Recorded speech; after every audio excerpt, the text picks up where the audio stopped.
diri kita ada peningkatan energi, ada peningkatan kesadaran, maka kita akan menghindari orang-orang yang tidak seenergi, menghindari orang-orang yang tidak sefrekuensi.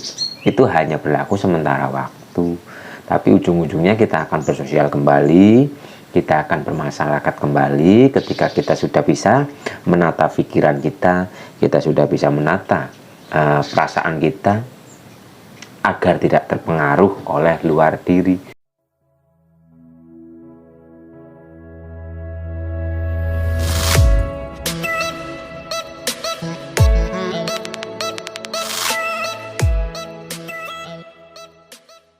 Rahayu, terima kasih atas pertanyaannya Bapak. Pertanyaannya akan saya jawab dalam video. Jadi pertanyaannya seperti ini.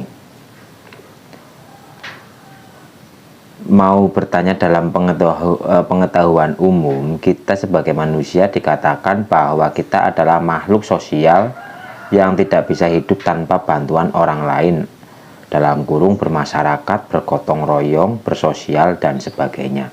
Yang mau saya tanyakan setelah belajar dan melatih kesadaran, melalui merasakan dan menikmati tarikan dan hembusan nafas, kenapa saya jadi tidak mau berkumpul-kumpul dengan orang lain, malah memilih untuk selalu menyendiri, dalam artian belajar menjaga pikiran dan perasaan agar tidak liar. Bahkan saya merasakan kenyamanan, kedamaian, dan ketentraman dalam proses menjalani kehidupan. Apakah perilaku atau tindakan saya salah karena tidak bergaul dengan orang lain atau bermasyarakat? Karena dalam hati saya berkata, ngapain kumpul dengan orang-orang kalau tidak ada faedahnya? Mohon pencerahannya dan terima kasih sebelumnya.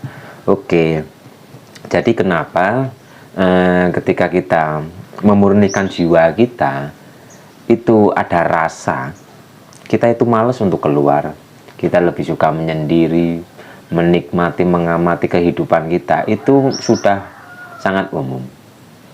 Itu adalah proses perjalanan penyucian jiwa.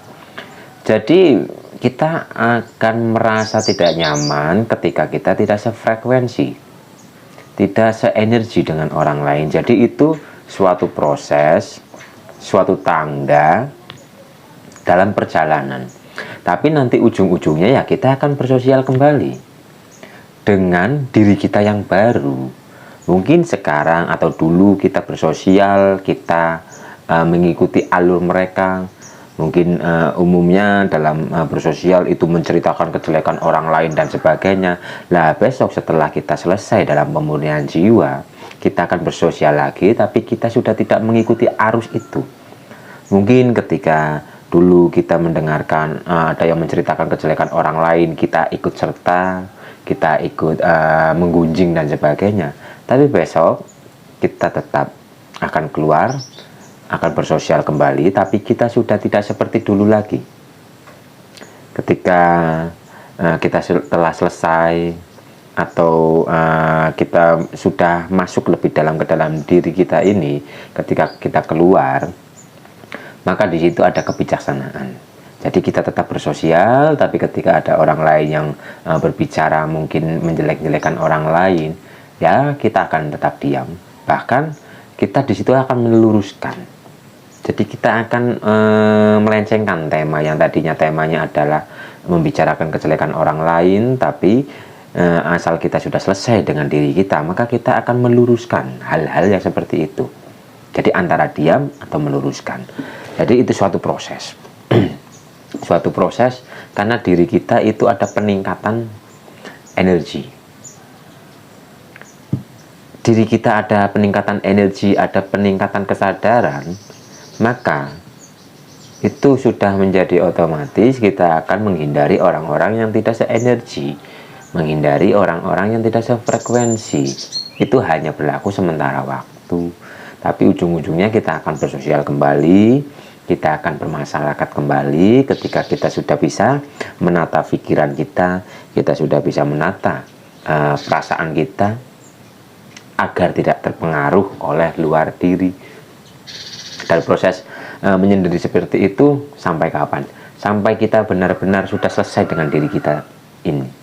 Kita sudah tidak terjebak oleh pikiran kita yang bundet, yang ruwet. Kita sudah tidak terjebak oleh perasaan kita yang kadang keliru dan sebagainya. Kita akan kembali lagi. Jadi nikmati saja kesendirian itu. Kita latih dalam kesendirian, kita amati gotong royong dalam diri kita, orang dalam diri kita. Kita harus mau mempelajari diri kita itu pun sistemnya gotong royong, tidak bisa sendiri-sendiri. Jadi sebelum mengamati yang di luar, kita amati yang di dalam. Kita malas untuk keluar, kita harus mau mengamati yang di dalam. Oh ternyata ini pun bergotong royong, ini pun bermasyarakat, tidak bisa sendiri. Ya tangan ini saling gotong royong dengan tangan yang satu. Sistem tubuh kita ini itu bersosial, saling berhubungan, saling membantu dan sebagainya. Jadi kita harus mau masuk ke dalam, kita pelajari diri kita ini.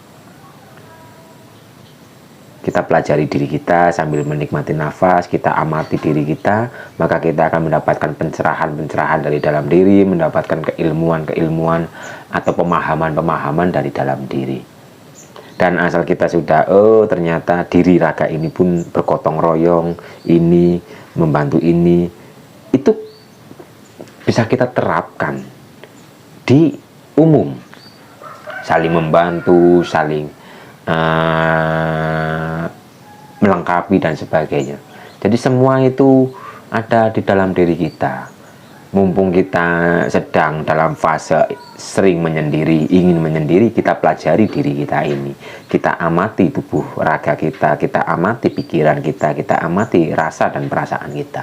Terus diolah, mengolah diri. Jika kita sudah benar-benar selesai dengan diri kita sampai menemukan jati diri kita, di situ nanti kita akan mengetahui tugas dan peran kita dalam kehidupan ini untuk apa? Apakah untuk menjadi pekerja, atau menjadi pencerah, atau menjadi penyebar energi, atau menebarkan energi dan sebagainya. Nanti di situ ada tuntunan dari dalam. Jadi nikmati saja kesendirian itu, jaga nafas kita, nikmati nafas kita, jaga terus rasa kita agar selalu bahagia. Karena semakin kita masuk lebih dalam, kita selalu menjaga rasa kita agar selalu tenang, damai, bahagia, jiwa kita semakin termurnikan. Jika jiwa itu semakin termurnikan, maka pencerahan dari dalam itu akan muncul. Jati diri kita itu akan menampakkan wajahnya. Kita akan berjumpa dengan sesuatu yang belum pernah kita jumpai. Jadi lanjutkan. Itu hal yang sangat lumrah, hal yang sangat wajar. Dalam itunya disebut dengan topo, broto, dengan holwa, dengan menyendiri. Jadi semua itu ada proses seperti itu. Jangan heran, jangan merasa bersalah, jangan merasa bingung dan sebagainya. Nikmati saja. Nikmati saja jalan yang sedang dilalui itu. Tetap nikmati, terus nikmati. Agar kita masuk lebih dalam lagi, agar kita mengetahui rahasia kehidupan ini. Terus lanjutkan. Itu sudah benar, tidak salah. Itu adalah proses perjalanan masuk ke dalam jati diri.